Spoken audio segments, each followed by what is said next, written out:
مفيش حد. بس انا حاسس ان في حد ماشي معايا.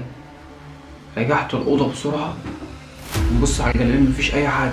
طب ازاي الجلالين دول وضعوا على الارض؟ ازاي مفيش حد لمسهم ولا في حد جنبهم؟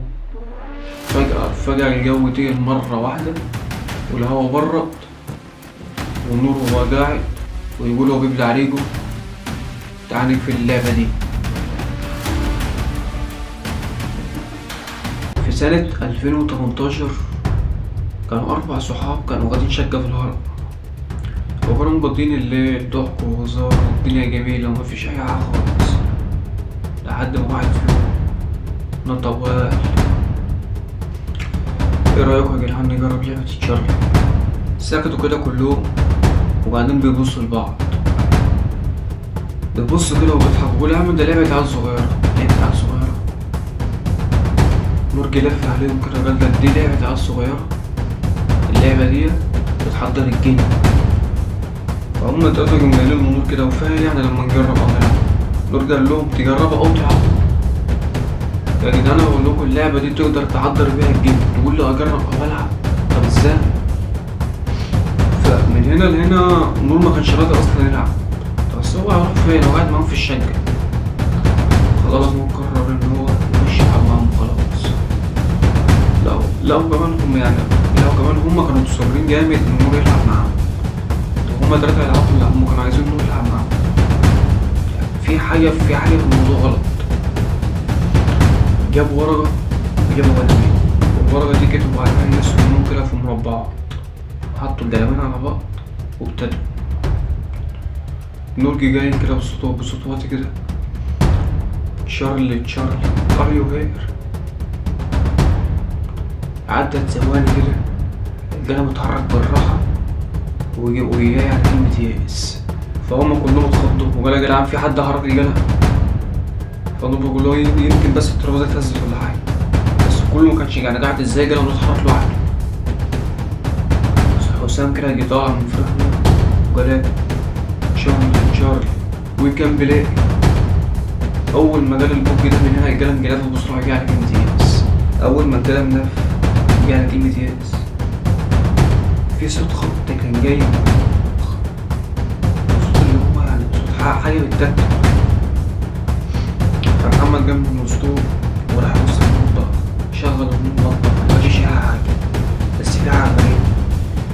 أنا وأنا ماشي حسيت إن في حد ماشي ورايا أو حد بيراقبني.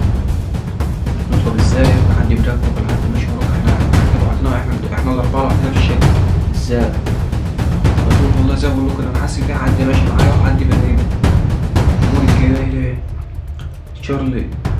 هو إحنا ممكن نقفل اللعبة؟ أول نور ما جال الكلمة دي كهربت الشقة بحالها فصلت، وعينك ما تشوفش غير ضلمة بس. الشقة عبارة عن ضلمة وبس. والوحيد اللي كان معاه كان شاكر إبراهيم، إن تليفوناتهم أول ما النور ما فصلت التليفونات بحالها فصلت. وهم واقفين في الأوضة سامعين صوت نفس تقيل، تحس إن في حد واقف معاهم في نفس الأوضة. مبقوش 4 ده بقوا 5. في حد واقف في نصهم. واحد منهم صرخ صرخة مرعبة بشكل، سمع صوت وراه فبيلف الكشاف مرة واحدة يعمل الكشاف على الحيطة.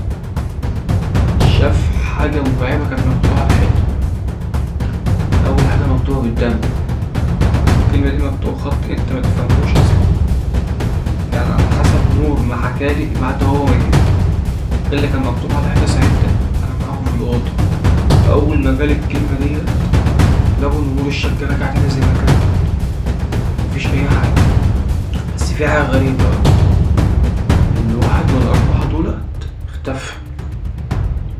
راح فين محدش عارف. أنا نور بيحكيلي بيقول لي تحس إن الأرض انشقت وبلعته.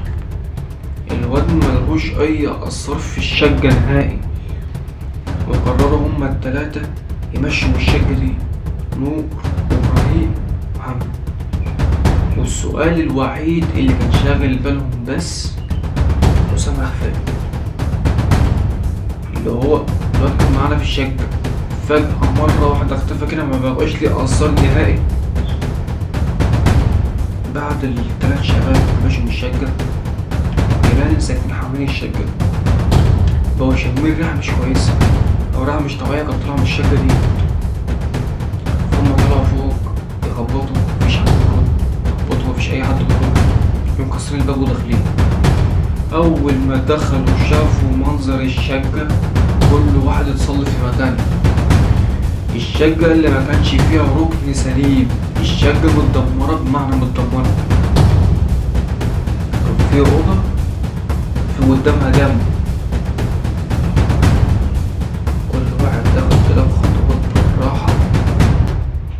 أول ما دخلوا الأوضة شافوا منظر، لقوا حسام اللي هو اختفى مع التلات شباب. لقوا حسام كان مرمي في قلب الأوضة وماسك سكينة في ايديه، ودراعه اتعور كمية تعوير وبتنزل دم مع دم. ولو انت بقى عايز تعرف اللي حصل بعد كده، عشان اللي حصل بقى حصل معانا احنا. النور لما رجع، لما حكيتنا على كل حاجة، يعني لما ما اكدبش عليك يعني الفضول كان لحالنا، وقررنا ان احنا نجربها نلعبها، يعني هنلعبها. فعلا احنا لعبناها طبعا، واللي حصل معانا مكانش تمام. انتوا خدتوا بالكم اصلا انا قاعد متوتر، قاعد في الشقة اصلا والله العظيم متوتر، يعني قاعد برضه انا قاعد عينيا في كل حتة، انتوا واخدين بالكم؟ المهم يعني هو في جزء تاني متكسر ان شاء الله. طبعا الجزء التاني ده احداثه ياما، حصل فيه حاجات، يعني حاجات ديت مرعبة بمعنى مرعبة. يعني مش عايز احرق عليكم، بس استنوا بص الفيديو التاني، اقسم بالله هتشوف حاجة تدمر. سلام.